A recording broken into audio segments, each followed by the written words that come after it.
waxaan ka hadlaynaa maantay awoodda qofka bani'aadamka ah annagoo raacayna maadaama aan ku jirno maalmihii ramadaanka ahaa qur-aanka kariimka. ilaahay wuxuu ku yidhi suuradda anfaal yaa ayuha nabiyyu xarrid almu'miniina cala alqitaal in yakun minkum 20 saabiruuna yaglibuu 200. intaa keliya ayaan rabnaa inaan fahanno oo aan eegno aan dhuuxno. ilaahay subxaanahu watacaala isagoo la hadlaya nabigiisa nabadgeliye in naxariis korkiisa ha ahaatee wuxuu yidhi maxamedow waxaad ku gubaabisaa dadka muuminiinta ah inay dagaalamaan. haddii 20 mu'miniinta ka mid ah oo dulqaad u saaxiib ah ay la diriraan cadowga waxay ka adkaanayaan 200 oo nin. halkii nin wuxuu ku aadayaa 20 nin. aan kor istaagno marka. ma la dhihi karaa ilaahay subxaanahu watacaala waxa uu tilmaamay in awoodda qofka iimaanka leh ay gaarsiisan tahay in uu halkii nin u dhigmo 20. sifada uu ku gaaraya awooddaasna ay tahay dulqaad iyo adkaysi. waa arrin u baahan in la kor istaago. arrinta kale aayadda ku jirta waxay tahay in nabiga lagu yiri guubaabi.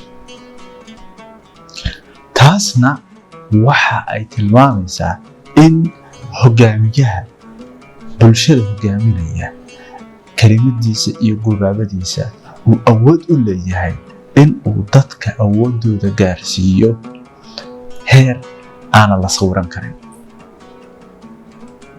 kacdamada dunida ka dhacay oo ay ugu dambeysay dagaalkii yuhuudda ay ku haysay Gaza waxaa la arkay in bulsho meel aad u kooban ku jirta loo adeegsaday awooddii ugu sarreysay ee gumaad misana lagaga adkaan waayey in la muquuniyo.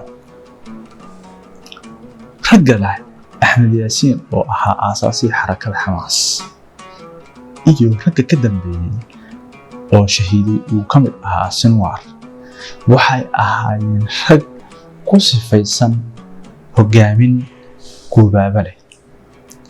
runtii inta aan garaadsaday ma arag khudbad ama kelmad ka awood badnayd kelmadii uu Sinwar ka jeediyey dagaalkii Gaza.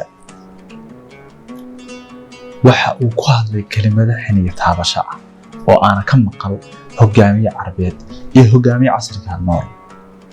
inkastoo Allah u naxariistay uu shahiiday misana waxa uu ahaa hogaamiye la hadlayay dadnimada iyo ruuxda ciidankiisa iyo dadka iimaanka u saaxiibka ahaa ee ka garab dagaalamayay.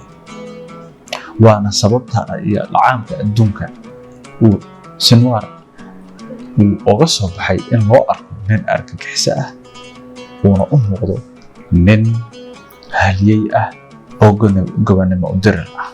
maaha dadka islaamka ah balse aadanaha kale oo dhan ayaa qiray.